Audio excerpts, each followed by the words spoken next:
যে দেখতে দেখতে পুজো চলে এলো সেপ্টেম্বরে এবং 21 তারিখে মহালয়া বললো বোধহয় না? 21 তারিখে মহালয়া, সেপ্টেম্বর অলমোস্ট সেপ্টেম্বরে পুজো শেষ হয়ে যাচ্ছে, মানে হ্যাঁ। কারণ 2 অক্টোবর এবার দশমী পড়েছে। সুতরাং পুজোর সামনে তো এই যে ওয়ার্কশপগুলো ওশিয়ার, এটা অত্যন্ত গুরুত্বপূর্ণ। জয়িতাকে আপনারা পাচ্ছেন এই পুজোর আগে আগেই কিন্তু পাচ্ছেন।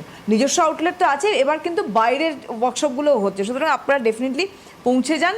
আর আজকের বিষয়বস্তু একদম প্রপার, কারণ পুজোর সামনে, তাই আজকের বিষয়বস্তু গ্লো অ্যান্ড ব্রাইটনেস, যেটা সবসময় আমরা চেয়ে থাকি। আর পুজো আসা মানেই আমরা প্রত্যেকে চাই যে আমার স্কিন আরো বেশি গ্লো করবে এবং সেই গ্লোটা মানে একটা ব্রাইটনেসের মাধ্যমে যেন আমার ফুটে ওঠে স্কিনের মধ্যে। আর তার জন্য তো ওশিয়া হার্বালস রয়েছেই। ওশিয়া হার্বালসের যে কোনো প্রোডাক্ট মানেই মানে ওশিয়া হার্বালসের সাথে এই কথাটা একদম যুক্ত প্রথম থেকে, Oshea herbals is equal to glow free. এইটা কিন্তু কথাটা একদম যুক্ত হয়ে গেছে। সেটা ওশিয়া হার্বালসের ক্লিনিং টোনিং ময়েশ্চারাইজিং করুন, একটা ফেস ওয়াশ করুন, কিংবা একটা নাইট ক্রিম ইউজ করুন, যেটাই করুন না কেন সেটা থেকে কিন্তু একটা গ্লো পাবেন। কিন্তু পার্টিকুলার গ্লোর জন্য এখন আমাদের হাতে অনেকগুলো অস্ত্র। মা দুর্গার যেমন 10 হাতে 10 অস্ত্র নিয়ে আসেন, তেমন কিন্তু আমাদের স্কিনের গ্লো বাড়ানোর জন্য আমাদের হাতে এখন অনেকগুলো কিন্তু প্রোডাক্ট রয়েছে। এবং শুধু গ্লো